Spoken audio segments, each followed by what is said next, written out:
আমি যখন ভার্সিটির ফার্স্ট ইয়ারে পড়ি তখন থেকে সাইফুরসের পান্থপথ এবং মৌচাক ব্রাঞ্চের আমি সব থেকে জনপ্রিয় টিচারদের একজন।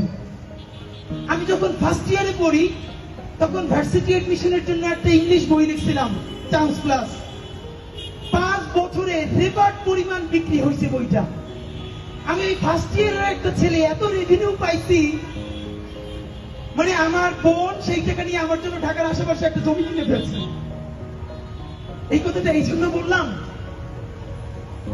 এই গণ অভ্যুত্থানের পরে আমার ইনকাম কমে গেছে। আমি একদিন ক্লাস নিলে ইনশাল্লাহ 10,000 টাকার চেয়ে বেশি পাইতাম 5টা ক্লাসে। আমি আইএলটিএস এর যে প্রাইভেট ব্যাচ পড়াইতাম, স্পেশাল ব্যাচ শুধু রিডিং এর, সেখান থেকে অনেক বেশি ইনকাম হইতো।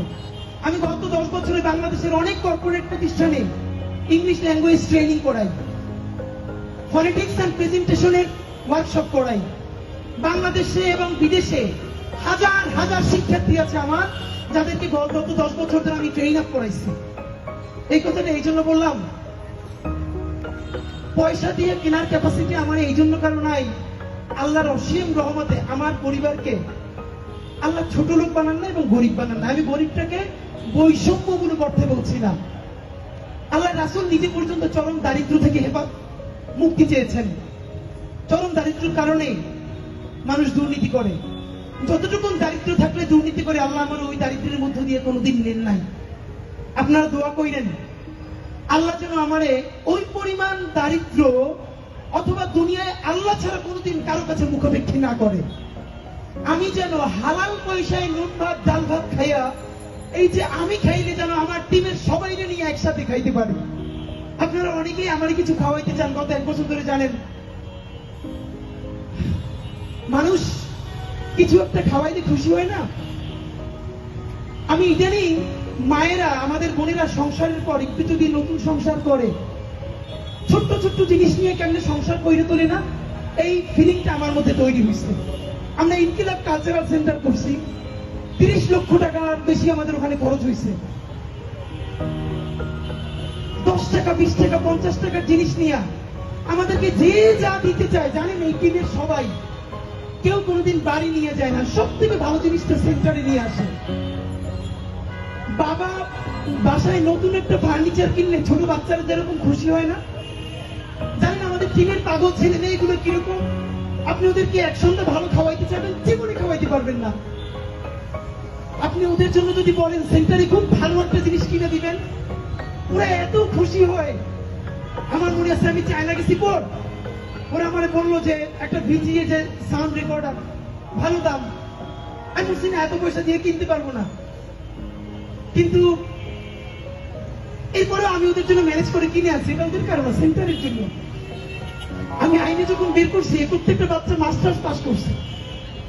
এটা দেখে এমন আনন্দ নিতেছে, মনে হয় যেন 2-3 বাচ্চারা একটা নতুন সাইকেল, একটা নতুন গাড়ি পাইলে যেরকম আনন্দে আপ্লুত হয়, ওরা এরকম করতেছে।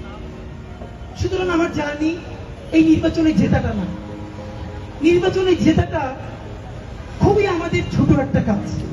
আল্লাহ চাইলে আমরা নতুন রাজনীতি নির্মাণ করে ফেলবো ইনশাআল্লাহ। আল্লাহ চাইলে 56,000 বর্গমাইলের প্রতিটি ইঞ্চিতে ইঞ্চিতে আমরা ইনসাফের রাজনীতি কায়েম করব। কেমনে জনগণের পয়সায় জনগণের রাজনীতি নির্মাণ করতে হয়, সেই মডেল আমরা প্রতিষ্ঠা করবো ইনশাআল্লাহ। আমি আমার টিম যদি মরে যায়, বাংলাদেশে আমাদের এই মডেল এমন ভাবে দাঁড়াবে, নতুন কেউ রাজনীতি করতে হলে এই মডেলের মধ্যে দিয়ে যাওয়া লাগবে। ভাইরা আমার, যদি আমরা কখনো ভুল করি, খেয়াল রাখবেন। অনেকে বলে ভাই আপনারা বিশ্বাস করি নিজের জীবনের চাইতেও বেশি, প্লিজ কোনদিন ডিসঅনেস্ট হই না। আপনাদেরকে আমি একটা কথা বলি, আমার এত বিশ্বাস আপনারা করবেন না। অন্ধভাবে নিজের সন্তানকেও বিশ্বাস করবেন না, অন্ধভাবে নিজের বাবা মা স্ত্রীকেও বিশ্বাস করবেন না। ভাইয়েরা, এক চক্ষু দিয়ে আমাদেরকে বিশ্বাস করবেন, অন্য চক্ষু আমাদেরকে পাহারা দেওয়ার জন্য রাখবেন। আমরা বিশ্বাস করে ধরা খাই, তবুও বিশ্বাস করা ছাড়া তো আমাদের আর কিছু নাই। কিন্তু একটা চোখ খোলা রাখবেন, যেদিনই ভুল করব, কোন বিচ্যুতি মনে হবে, শুধরাই দিবেন, বলবেন ভাই এটা কিন্তু মনে হয় ভুল হচ্ছে। আমি, আমরা, আপনারা, বাংলাদেশের সবাই মিলে ইনশাআল্লাহ ঢাকা 8-এর এই রাজনীতিকে বাকি 299টা কনস্টিটিউতে ইনশাআল্লাহ পৌঁছতে দিব। সুতরাং যে নয়া সফর শুরু করলাম, আমাদেরকে কেউ থামাতে পারবে না। কোন হেভিওয়েট, কোনো পয়সা যদি থামাইতেই পারতো তাইলে আজকে এরকম ঐতিহাসিক র্যালি হইতো না। আপনার বলেন তো, আমি মাঝে মধ্যে র্যালির সময় পিছনে ফিরে তাকাই দিছিলাম।